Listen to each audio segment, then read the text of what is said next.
Hi friends, MP's ಕಿಚನ್ಗೆ ಸ್ವಾಗತ.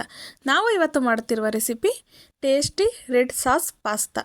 ಒಂದು ಸರ್ತಿ ಈ ವಿಧಾನ ಟ್ರೈ ಮಾಡಿ, ತುಂಬಾ ಟೇಸ್ಟಿಯಾಗಿರುತ್ತೆ. ಮಾಡೋದು ಕೂಡ ತುಂಬಾ ಈಸಿ. ಮನೆಯಲ್ಲೇ ರೆಡ್ ಸಾಸ್ನ ರೆಡಿ ಮಾಡಿಕೊಂಡು ಹೇಗೆ ಈ ಪಾಸ್ತಾ ಮಾಡೋದು ಅಂತ ಹೇಳ್ಬಿಟ್ಟು ತೋರಿಸ್ಕೊಡ್ತಾ ಇದ್ದೀವಿ. ಹಾಗಿದೆ ನಮ್ಮ ವಿಡಿಯೋ ನೋಡೋದಕ್ಕಿಂತ ಮುಂಚೆ ಪ್ಲೀಸ್ ನಮ್ಮ ಚಾನಲ್ನ ಸಬ್ಸ್ಕ್ರೈಬ್ ಮಾಡಿ, ಸಪೋರ್ಟ್ ಮಾಡಿ, ಲೈಕ್ ಮಾಡಿ, ಶೇರ್ ಮಾಡಿ, ಪಕ್ಕದಲ್ಲೇ ಕಾಣೋ ಬೆಲ್ ಲೈಕ್ ಮೇಲೆ ಕ್ಲಿಕ್ ಮಾಡಿ. ಹಾಗಿದ್ರೆ ಈ ಪಾಸ್ತಾ ಹೇಗೆ ಮಾಡೋದು ಅಂತ ನೋಡೋಣವಾ? ಫಸ್ಟು ನಾವಿಲ್ಲಿ ವೆಜಿಟೇಬಲ್ನ ಕಟ್ ಮಾಡ್ಕೊತಾ ಇದ್ದೀನಿ. ನಾನಿಲ್ಲಿ ಒಂದು ಸ್ವಲ್ಪ ಬೆಳ್ಳುಳ್ಳಿನ ಸಣ್ಣ ಸಣ್ಣಗೆ ಚಾಪ್ ಮಾಡ್ಕೊತಾ ಇದ್ದೀನಿ. ಹಾಗೆ ಆನಿಯನ್ನ ಈ ಥರ ಚಾಪ್ ಮಾಡ್ಕೋಬೇಕು. ನೆಕ್ಸ್ಟು ನಾನಿಲ್ಲಿ ಕ್ಯಾರೆಟ್ನ ತೊಗೊಂಡಿದ್ದೀನಿ. ನೆಕ್ಸ್ಟು ಕ್ಯಾಪ್ಸಿಕಮ್ನ ಈ ಥರ ಚಾಪ್ ಮಾಡ್ಕೋಬೇಕು. ಫಸ್ಟು ನಾವಿಲ್ಲಿ ರೆಡ್ ಸಾಸ್ ಮಾಡ್ಕೊಳ್ಳೋದಕ್ಕೆ ನಾನಿಲ್ಲಿ ಒಂದು 4-5 ಬ್ಯಾಡಗೆ ಮೆಣಸಿಕಾಯಿ, ಹಾಗೆ ಖಾರಕ್ಕೆ 2 ಗುಂಟೂರು ಮೆಣಸಿಕಾಯಿನ ತೊಗೊಂಡಿರೋ ಅಂಥದ್ದು.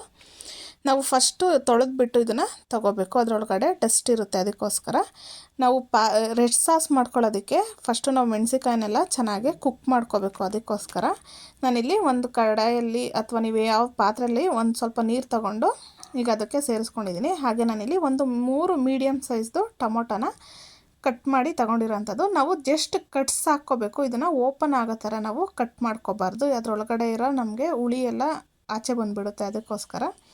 ಈಗ ಇದನ್ನು ಒಂದು 2 ನಿಮಿಷ ನಾವು ಚೆನ್ನಾಗಿ ಕುಕ್ ಮಾಡ್ಕೋಬೇಕು. ಅದು ಟೊಮೊಟೊ ಎಲ್ಲ ಸಿಪ್ಪೆ ಬಿಡೋ ಥರ. ನೆಕ್ಸ್ಟ್ ಅದು ಕುಕ್ ಆಗೋದ್ರೊಳಗಡೆ ನಾನು ಈಗ ಇನ್ನೊಂದು ಸೈಡಲ್ಲಿ ಪಾಸ್ತಾನ ಬೇಯೋದಕ್ಕೆ ಒಂದು ಅಗಲವಾಗಿರೋಂಥ ಪಾತ್ರೆನ ತೊಗೊಂಡಿದ್ದೀನಿ. ಅದಕ್ಕೆ ನೀರನ್ನ ಸೇರಿಸ್ಕೊಂಡಿದ್ದೀನಿ, ಒಂದು ಅರ್ಧ ಲೀಟ್ರಿಗಿಂತ ಜಾಸ್ತಿ. ಹಾಗೆ ರುಚಿಗೆ ತಕ್ಕಷ್ಟು ಸಾಲ್ಟನ್ನ ಸೇರಿಸ್ಕೋಬೇಕು. ಹಾಗೆ 1 ಟೀ ಸ್ಪೂನ್ ಆಗೋವಷ್ಟು ಕುಕ್ಕಿಂಗ್ ಆಯಿಲ್ನ ಸೇರಿಸ್ಕೊತಾ ಇರೋವಂಥದ್ದು. ನಾವು ಈ ಥರ ಆಯಿಲ್ ಹಾಕೋದ್ರಿಂದ ನಮಗೆ ಪಾಸ್ತಾ ಒಂದಕ್ಕೊಂದು ಅಂಟ್ಕೊಳ್ಳೋದಿಲ್ಲ. ಅದಕ್ಕೋಸ್ಕರ ನಾನಿಲ್ಲಿ 1 ಬೌಲ್ ಆಗೋವಷ್ಟು ಮ್ಯಾಕ್ರೋನಿಯಮ್ ಪಾಸ್ತಾನ ತಗೊಂಡಿರೋ ಅಂಥದ್ದು. ನೀವು ಯಾವ ಪಾಸ್ತಾ ಬೇಕಾದ್ರೂ ತಗೋಬೋದು, ನಿಮಗೆ ಯಾವ್ದು ಇಷ್ಟನೋ ಅದನ್ನು ತಗೊಳ್ಳಿ. ಈಗ ಇದನ್ನು ಇದರೊಳಗಡೆ ಸೇರಿಸ್ಕೊಂಡು ಒಂದು ಸರ್ತಿ ಈ ಥರ ಮಿಕ್ಸ್ ಮಾಡ್ಕೊಳ್ಳೋಣ. ಆಯಿಲು, ಉಪ್ಪು ಎಲ್ಲದಕ್ಕೂ ಹೊಂದ್ಕೋಬೇಕು. ಅದಕ್ಕೋಸ್ಕರ ಇದು ಒಂದು 4-5 ನಿಮಿಷದೊಳಗಡೆ ನಮಗೆ ಕುಕ್ ಆಗುತ್ತೆ. ಅಷ್ಟರೊಳಗಡೆ ನಾವಿಲ್ಲಿ ಟೊಮೊಟೊ ಎಲ್ಲ ಚೆನ್ನಾಗಿ ಈ ಥರ ಸಾಫ್ಟಾಗಿ ನಮಗೆ ಕುಕ್ ಆಗಿದೆ. ಈ ಥರ ಮೆಣಸಿಕಾಯಿ ಎಲ್ಲ ನಮಗೆ ಸ್ವಲ್ಪ ಸ್ಮೂತ್ ಆಗಬೇಕು, ಆ ರೀತಿ ನಮಗೆ ಬೇಯಬೇಕು. ಅದು ಸ್ವಲ್ಪ ಮುಟ್ಟಿದ್ರೇ ಗೊತ್ತಾಗುತ್ತೆ. ಈಗ ಇದೆಲ್ಲ ಕರೆಕ್ಟಾಗಿ ರೆಡಿಯಾಗಿದೆ. ಇದನ್ನು ತಣ್ಣಗಾಗೋದಕ್ಕೆ ಬಿಡೋಣ. ನೆಕ್ಸ್ಟ್ ನೋಡಿ, ಅಷ್ಟರೊಳಗಡೆ ಅಲ್ಲೇ ಇಲ್ಲಿ ಪಾಸ್ತಾನು ನಮಗೆ ಕುಕ್ ಆಗಿದೆ. ನಾನಿಲ್ಲಿ ಕಟ್ ಮಾಡಿ ತೋರಿಸ್ತಾ ಇದ್ದೀನಿ. ಈ ಥರ ಕಟ್ ಮಾಡಿದಾಗ ಈಸಿಯಾಗಿ ಕಟ್ ಆಗಬೇಕು. ಇಲ್ಲಾಂದರೆ ನೀವು ಮುರಿದ್ಬಿಟ್ಟು ಈ ಥರ ನೋಡಿದಾಗ ಒಳಗಡೆ ಎಲ್ಲ ಗಟ್ಟಿಗಿಲ್ದಲೇ ನೀಟಾಗೆ ಕಟ್ಟಾಗಿ ಬೆಂದಿರಬೇಕು. ಈಗ ಇದು ಬೆಂದಿದೆ. ನಾನಿಲ್ಲಿ ಒಂದು ಜಾಲರಿ ಒಳಗಡೆ ಇದನ್ನು ಫಿಲ್ಟರ್ ಮಾಡ್ಕೊತಾ ಇದ್ದೀನಿ. ನಾವು ಫಿಲ್ಟರ್ ಮಾಡ್ಕೊಂಡು ಹಾಗೆ ಬಿಡಬಾರ್ದು. ಅದ್ರ ಮೇಲೆ ಸ್ವಲ್ಪ ತಣ್ಣಗಿರೋ ನೀರನ್ನ ಸೇರಿಸ್ಬಿಟ್ಟು ಈ ಥರ ಸ್ವಲ್ಪ ನಾವು ಮಿಕ್ಸ್ ಮಾಡ್ಕೋಬೇಕು. ನಾವು ಈ ಥರ ಮಿಕ್ಸ್ ಮಾಡೋದ್ರಿಂದ ನಮಗೆ ಪಾಸ್ತಾ ಮುದ್ದೆ ಥರ ಆಗಲ್ಲ, ಅದಕ್ಕೋಸ್ಕರ. ನೆಕ್ಸ್ಟು ನಾನಿಲ್ಲಿ ಒಂದು ಫ್ರೈ ಪ್ಯಾನ್ ತೊಗೊಂಡಿದ್ದೀನಿ. ಅದಕ್ಕೆ ಒಂದು 2 ಟೇಬಲ್ ಸ್ಪೂನ್ ಆಗೋಷ್ಟು ಕುಕ್ಕಿಂಗ್ ಆಯಿಲ್ನ ಸೇರಿಸ್ಕೊಂಡಿದ್ದೀನಿ. ಹಾಗೆ 1 ಟೇಬಲ್ ಸ್ಪೂನ್ ಆಗೋಷ್ಟು ಬಟರ್ನ ಸೇರಿಸ್ಕೊಂಡಿದ್ದೀನಿ. ಈಗ ಬಟರು ಆಯಿಲೆಲ್ಲ ಬಿಸಿಯಾಗಿದೆ. ಇದಕ್ಕೆ ನಾವು ಮುಂಚೆನೇ ಚಾಪ್ ಮಾಡಿ ಇಟ್ಕೊಂಡಿದ್ದಂಥ ಬೆಳ್ಳುಳ್ಳಿನ ಸೇರಿಸ್ಕೊತಾ ಇದ್ದೀನಿ. ನಿಮಗೆ ಬೆಳ್ಳುಳ್ಳಿ ಎಲ್ಲ ಇಷ್ಟ ಆದರೆ ಸ್ವಲ್ಪ ಜಾಸ್ತಿನೇ ಸೇರಿಸ್ಕೊಳ್ಳಿ. ಹಾಗೆ ಸಣ್ಣಗೆ ಚಾಪ್ ಮಾಡ್ಕೊಂಡಿರೋ ಅಂಥ ಆನಿಯನ್ನು ಸೇರಿಸ್ಕೊಳ್ಳೋಣ. ಈಗ ಇದೆಲ್ಲ ಹಸಿ ವಾಸನೆ ಹೋಗಬೇಕು, ಆ ರೀತಿ ನಾವು ಫ್ರೈ ಮಾಡ್ಕೋಬೇಕು. ನಮಗೆ ಸ್ವಲ್ಪ ತರಕಾರಿ ಎಲ್ಲ ಕ್ರಂಚಿಯಾಗಿ ಬೇಕು ಅಂದರೆ ನಾವು ಇದನ್ನು ಒಂದು 80% ಕುಕ್ ಮಾಡಿಕೊಂಡ್ರೆ ಸಾಕಾಗುತ್ತೆ, ಚೆನ್ನಾಗಿರುತ್ತೆ. ನೀವು ಮಕ್ಕಳಿಗೆಲ್ಲ ತರಕಾರಿ ತಿನ್ನಲ್ಲ ಅನ್ನುವಾಗ ನೀವು 100% ತರಕಾರಿನ ಕುಕ್ ಮಾಡಿಬಿಟ್ಟು ಕೊಡಿ, ಆವಾಗ ಈಸಿಯಾಗಿ ತಿಂತಾರೆ. ಅದಕ್ಕೋಸ್ಕರ ಒಂದು 2 ನಿಮಿಷ ಈ ಥರ ಫ್ರೈ ಮಾಡಿದ್ರೆ ಇದು ಚೆನ್ನಾಗೇ ಫ್ರೈ ಆಗುತ್ತೆ, ಗೋಲ್ಡನ್ ಬ್ರೌನ್ ಕಲರ್ ಆಗುತ್ತೆ. ಹಸಿ ವಾಸನೆ ಎಲ್ಲ ಹೋಗಿ ಟೇಸ್ಟು ಚೆನ್ನಾಗಿ ಬರುತ್ತೆ. ಈಗ ನೋಡಿ, ಈ ಥರ ಇದೆಲ್ಲ ಚೆನ್ನಾಗೇ ಫ್ರೈ ಆಗಿದೆ. ಈಗ ಇದಕ್ಕೆ ನಾನು ಚಾಪ್ ಮಾಡ್ಕೊಂಡಿರೋ ಅಂಥ ಕ್ಯಾರೆಟ್ನ ಸೇರಿಸ್ಕೊತಾ ಇದ್ದೀನಿ. ನೀವು ಕ್ಯಾರೆಟ್ನ ಕಟ್ ಮಾಡಿನೂ ಸೇರಿಸ್ಕೋಬೋದು, ಇಲ್ಲ ಅಂದರೆ ಇದನ್ನು ತುರಿದ್ಬಿಟ್ಟು ಸೇರಿಸ್ಕೋಬೋದು. ಈ ಥರ ಕಟ್ ಮಾಡಿ ಸೇರಿಸ್ಕೊಂಡ್ರೆ ಒಂಥರ ಡಿಫ್ರೆಂಟಾಗಿರುತ್ತೆ. ನೀವು ತುರಿದ್ಬಿಟ್ಟು ಸೇರಿಸ್ಕೋಬೋದು. ಈಗ ಇದನ್ನು ಎಲ್ಲ ಚೆನ್ನಾಗಿ ಸ್ವಲ್ಪ ಫ್ರೈ ಮಾಡ್ಕೊಳ್ಳೋಣ. ಈಗ ಇದಕ್ಕೆ ನಾನು ಕ್ಯಾಪ್ಸಿಕಮ್ನ ಸೇರಿಸ್ಕೊತಾ ಇದ್ದೀನಿ. ಕೆಲವರು ನಾವು ದಪ್ಪವಾಗಿ ಕಟ್ ಮಾಡಿ ತೊಗೊತಾರೆ. ನಾನಿಲ್ಲಿ ತುಂಬ ಸಣ್ಣಗೆ ಚಾಪ್ ಮಾಡಿ ತೊಗೊಂಡಿರೋ ಅಂಥದ್ದು. ಈಗ ರುಚಿಗೆ ಎಷ್ಟು ಬೇಕೋ ಅಷ್ಟು ಸಾಲ್ಟನ್ನ ಸೇರಿಸ್ಕೊತಾ ಇರೋ ಅಂಥದ್ದು. ಮಕ್ಕಳಿಗೆಲ್ಲ ಕೊಡೋದಾದರೆ ತರಕಾರಿ ತಿನ್ನಲ್ಲ ಅಂತ ಅನ್ನುವಾಗ ನೀವು ಈ ಥರ ಸಣ್ಣಗೆ ಚಾಪ್ ಮಾಡಿ ತೊಗೊಂಡ್ರೇ ಚೆನ್ನಾಗಿರುತ್ತೆ. ಈಗ ಇದು ತರಕಾರಿ ಎಲ್ಲ ಸ್ವಲ್ಪ ಬೇಯಲಿ, ಅಷ್ಟರೊಳಗಡೆ ನಾವು ಟೊಮೊಟೊನ ರುಬ್ಕೊಂಡು ಬರೋಣ. ನೋಡಿ ಈ ಥರ ಟೊಮೊಟೊ ಎಲ್ಲ ಸಿಪ್ಪೆ ಬಿಡಬೇಕು, ಆ ರೀತಿ ನಮಗೆ ಇದು ಕುಕ್ ಆಗಿರಬೇಕು. ಒಂದು 2 ನಿಮಿಷ ಕುಕ್ ಮಾಡಿದ್ರೆ ಸಾಕು. ಟೊಮೊಟೊ ಹಾಕಿ ತುಂಬ ಹೊತ್ತೇನು ಕುಕ್ ಮಾಡ್ಕೋಬೇಕು ಅನ್ನೋದಿರಲ್ಲ. ಈಗ ಟೊಮೊಟೊ ಮೇಲ್ಗಡೆ ಸಿಪ್ಪೆ ಎಲ್ಲ ತೆಗೆದ್ಬಿಟ್ಟು ನಾವು ತಗೋಬೇಕಾಗುತ್ತೆ. ನಾವು ಟೊಮೊಟೊ ಸಿಪ್ಪೆ ಎಲ್ಲ ಹಾಗೆ ಹಾಕಬಾರ್ದು. ಈಗ ಇದನ್ನು ಸ್ವಲ್ಪ ಸಣ್ಣ ಸಣ್ಣಗೆ ಕಟ್ ಮಾಡ್ಕೋತಾ ಇದ್ದೀನಿ. ಈ ಥರ ಕಟ್ ಮಾಡೋದ್ರಿಂದ ನಮಗೆ ಜಾರೊಳಗಡೆ ಸೇರಿಸ್ಕೊಂಡು ರುಬ್ಕೊಳ್ಳೋದಕ್ಕೆ ಈಸಿ ಆಗುತ್ತೆ. ಅದಕ್ಕೋಸ್ಕರ ನಾನಿಲ್ಲಿ ಟೊಮೊಟೊದಲ್ಲಿ ಅದ್ರದ್ದು ತೊಟ್ಟಿರುತ್ತಲ್ವ ಅದನ್ನೆಲ್ಲ ನೀಟಾಗಿ ಕಟ್ ಮಾಡಿ ತೆಗೆದು ಸೈಡಿಗೆ ಇಡ್ತಾ ಇದ್ದೀನಿ.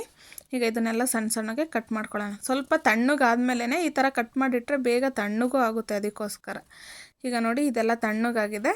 ಇದನ್ನು ನಾನು ಒಂದು ಮಿಕ್ಸಿ ಜಾರ್ಗೆ ಸೇರಿಸ್ಕೊತಾ ಇದ್ದೀನಿ. ನಿಮಗೆ ರೆಡ್ ಸಾಸ್ ಅನ್ನೋದು ಔಟ್ಸೈಡೂ ಸಿಗುತ್ತೆ. ನಾನಿಲ್ಲಿ ಮನೆಯಲ್ಲೇ ಮಾಡಿಕೊಂಡು ತೋರಿಸ್ತಾ ಇರೋ ಅಂಥದ್ದು.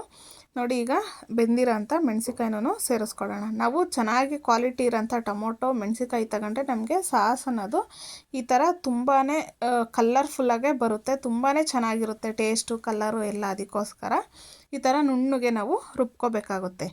ನಾನೀಗ ಮಾಡಿರೋದ್ರಲ್ಲಿ ಏನಿಲ್ಲ ಅಂದ್ರೂ ಒಂದು 4-5 ಮೆಂಬರ್ಸ್ ತಿನ್ನೋವಷ್ಟು ಪಾಸ್ತಾ ಮಾಡ್ಕೋಬೋದು. ಅಷ್ಟು ಸಾಸನ್ನ ಮಾಡಿ ತೋರಿಸ್ತಾ ಇರೋ ಅಂಥದ್ದು. ಈಗ ನೆಕ್ಸ್ಟ್ ಅಷ್ಟರೊಳಗಡೆ ಇಲ್ಲಿ ತರಕಾರಿ ಎಲ್ಲ ಚೆನ್ನಾಗಿ ಫ್ರೈ ಆಗಿದೆ. ಈ ಥರ ಚೆನ್ನಾಗೇ ಫ್ರೈ ಆಗಬೇಕು, ಮಕ್ಕಳು ಇಷ್ಟಪಟ್ಟು ತಿಂತಾರೆ. ಈಗ ಫ್ರೈ ಆಗಿದೆ. ಇದಕ್ಕೆ ನಾನು ಸಾಸನ್ನ ರೆಡಿ ಮಾಡ್ಕೊಂಡಿದ್ವಲ್ಲ ಅದನ್ನು ಸೇರಿಸ್ಕೊತಾ ಇದ್ದೀನಿ. ಈಗ ಇದನ್ನು ಎಲ್ಲ ಚೆನ್ನಾಗಿ ಮಿಕ್ಸ್ ಮಾಡ್ಕೊಳ್ಳೋಣ. ನಾವು ಸಾಸನ್ನ ಸೇರಿಸಿದ ಮೇಲೆ ಒಂದು 2-3 ನಿಮಿಷ ನಾವು ಚೆನ್ನಾಗಿ ಕುಕ್ ಮಾಡ್ಕೋಬೇಕು. ಆವಾಗ ನಮಗೆ ಟೇಸ್ಟ್ ಅನ್ನೋದು ತುಂಬಾ ಚೆನ್ನಾಗಿ ಬರುತ್ತೆ. ನಾವು ಏನಾದರೂ ಸಾಸನ್ನ ಸೇರಿಸಿದ ತಕ್ಷಣ ಪಾಸ್ತಾನ ಸೇರಿಸಿದ್ರೆ ಸ್ವಲ್ಪ ಹಸಿ ಸ್ಮೆಲ್ ಥರ ಅನಿಸುತ್ತೆ. ಅದಕ್ಕೋಸ್ಕರ ನಾವು ಚೆನ್ನಾಗಿ ಸ್ವಲ್ಪ ಕುಕ್ ಮಾಡ್ಕೋಬೇಕು. ಯಾಕೆಂದರೆ ನಾವು ಟೊಮೊಟೊನ 100% ನಾವು ಕುಕ್ ಮಾಡಿಲ್ಲ. ಅದಕ್ಕೋಸ್ಕರ ನಾನು ಇಲ್ಲಿ ರುಬ್ಬಿರೋದ್ರಲ್ಲಿ ಇನ್ನೂ ಸ್ವಲ್ಪ ಎತ್ತಿಟ್ಟಿದ್ದೀನಿ. 1/4 ಭಾಗ ಆಗೋಷ್ಟು, ನಾನು 3/4 ಭಾಗ ಅಷ್ಟೇ ಹಾಕಿರೋದು. ಅದಕ್ಕೋಸ್ಕರ ನಾನಿಲ್ಲಿ ಮುಂಚೆನೇ ಪಾಸ್ತಾ ಬೇಯಿಸಿದ್ವಲ್ಲ ಅದೇ ನೀರಲ್ಲಿ ಒಂದು ಸ್ವಲ್ಪ ನೀರನ್ನ ಎತ್ತಿಟ್ಕೊಂಡಿದ್ದೆ. ಯಾಕೆಂದರೆ ಅದನ್ನ ಹಾಕೋದ್ರಿಂದ ನಮಗೆ ತಿಕ್ನೆಸ್ಸು ಸ್ಟ್ರೆಚ್ಚರು ಚೆನ್ನಾಗಿ ಬರುತ್ತೆ. ಅದಕ್ಕೋಸ್ಕರ ಬೈಂಡಿಂಗನ್ನು ಚೆನ್ನಾಗಿ ಬರುತ್ತೆ. ಅದಕ್ಕೆ ನಾನು ಅದೇ ನೀರನ್ನ ಸ್ವಲ್ಪ ಸೇರಿಸ್ಕೊಂಡಿದ್ದೀವಿ. ನೀವು ಎಕ್ಸ್ಟ್ರಾ ನೀರನ್ನು ಪ್ಲೈನ್ ನೀರೂ ವಾಟರ್ನ ಸೇರಿಸ್ಕೋಬೋದು. ಇಲ್ಲಾಂದರೆ ಆ ನೀರನ್ನ ಸೇರಿಸ್ಕೊಂಡ್ರೆ ತುಂಬಾ ಚೆನ್ನಾಗಿ ಬರುತ್ತೆ. ನಾನಿಲ್ಲಿ ಒಂದು 1/4 ಟೀ ಸ್ಪೂನ್ ಆಗೋವಷ್ಟು ಪೆಪ್ಪರ್ ಪೌಡರು, ಹಾಗೆ ಚಿಲ್ಲಿ ಫ್ಲೇಕ್ಸು ಮತ್ತು ಒಂದು ಅರ್ಧ ಟೀ ಸ್ಪೂನ್ ಆಗೋವಷ್ಟು ಆರಿಗಾನ ತೊಗೊಂಡಿದ್ದೀನಿ. ಆರಿಗಾನೋ ಆಪ್ಷನಲ್ಲು, ನಿಮಗೆ ಬೇಕು ಅಂದರೆ ಸೇರಿಸ್ಕೋಬೋದು. ಇಲ್ಲಾಂದರೆ ನೀವು ಯಾವಾಗಾದರೂ ಪಿಜ್ಜಾ ಎಲ್ಲ ಆರ್ಡ್ರ್ ಮಾಡಿರ್ತೀರಲ್ಲ ಅವಾಗ ಎತ್ತಿಟ್ಟಿದ್ರೆ ಅದನ್ನು ಸೇರಿಸ್ಕೋಬೋದು. ನಾನಿಲ್ಲಿ ರುಚಿಗೆ ತಕ್ಕಷ್ಟು ಸಾಲ್ಟನ್ನ ಸೇರಿಸ್ಕೊಂಡಿದ್ದೀವಿ. ನಾವು ತರಕಾರಿ ಬೇಯಿಸ್ಬೇಕಾದ್ರೂ ಸ್ವಲ್ಪ ಸಾಲ್ಟ್ ಸೇರಿಸಿರ್ತೀವಿ. ಟೊಮೊಟೊ ರುಬ್ಬೇಕಾದ್ರೆ ಸಾಲ್ಟ್ ಹಾಕಿರಲ್ಲ. ಅದಕ್ಕೋಸ್ಕರ ನಾನಿಲ್ಲಿ ಸ್ವಲ್ಪ ಸಾಲ್ಟನ್ನ ಸೇರಿಸ್ಕೊಂಡಿರೋ ಅಂಥದ್ದು. ಹಾಗೆ ಸ್ವಲ್ಪ ಗರಂ ಮಸಾಲೆನ ತಗೊಂಡಿರೋ ಅಂಥದ್ದು. ನೀವು ಗರಂ ಮಸಾಲೆ ಇಷ್ಟ ಇಲ್ಲ ಅಂದರೆ ಸ್ಕಿಪ್ ಮಾಡ್ಬೋದು. ಇಲ್ಲಾಂದರೆ ಸ್ವಲ್ಪ ಧನಿಯಾ ಪುಡಿನ ಸೇರಿಸ್ಕೋಬೋದು. ಈಗ ಇದನ್ನೆಲ್ಲ ಸ್ವಲ್ಪ ಹಸಿ ವಾಸನೆ ಹೋಗೋವರೆಗೂ ಇದನ್ನು ನಾವು ಚೆನ್ನಾಗಿ ಫ್ರೈ ಮಾಡ್ಕೋಬೇಕು. ಇದೆಲ್ಲ ಚೆನ್ನಾಗಿ ಫ್ರೈ ಆದಮೇಲೆ ನಿಮಗೆ ಸ್ವಲ್ಪ ತೆಳುವಾಗಬೇಕು ಅಂದರೆ ಇನ್ನೂ ಸ್ವಲ್ಪ ನೀರನ್ನ ಸೇರಿಸ್ಕೊಂಡು ನಾವು ಕುಕ್ ಮಾಡ್ಕೋಬೋದು. ಇಲ್ಲಾಂದರೆ ಈ ಥರ ನೀಟಾಗೆ ನೋಡಿ ಈಗ ಚೆನ್ನಾಗಿ ಕುಕ್ ಆಗಿದೆ. ಇದಕ್ಕೆ ನಾನಿಲ್ಲಿ ಮುಂಚೆನೇ ಬೇಯಿಸಿಟ್ಕೊಂಡಿದ್ದಂಥ ಪಾಸ್ತಾನ ಸೇರಿಸ್ಕೊತಾ ಇದ್ದೀನಿ.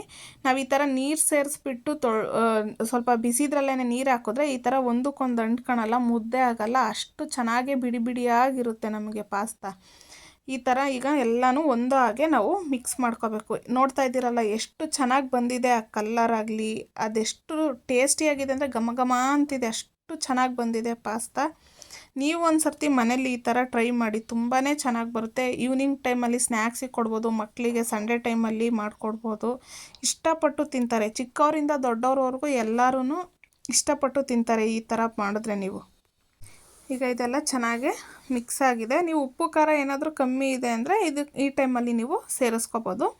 ನಾನು ಲಾಸ್ಟಲ್ಲಿ ಸ್ವಲ್ಪ ಚೀಸ್ನ ಸೇರಿಸ್ಕೊತಾ ಇದ್ದೀನಿ. ನೀವು ಯಾವ ಚೀಸ್ ಬೇಕಾದರೂ ಸೇರಿಸ್ಕೋಬೋದು. ನಾನಿಲ್ಲಿ ಪಿಜ್ಜಾದೇ ಚೀಸ್ ಇತ್ತು, ಅದನ್ನೇ ಸೇರಿಸ್ಕೊತಾ ಇದ್ದೀನಿ.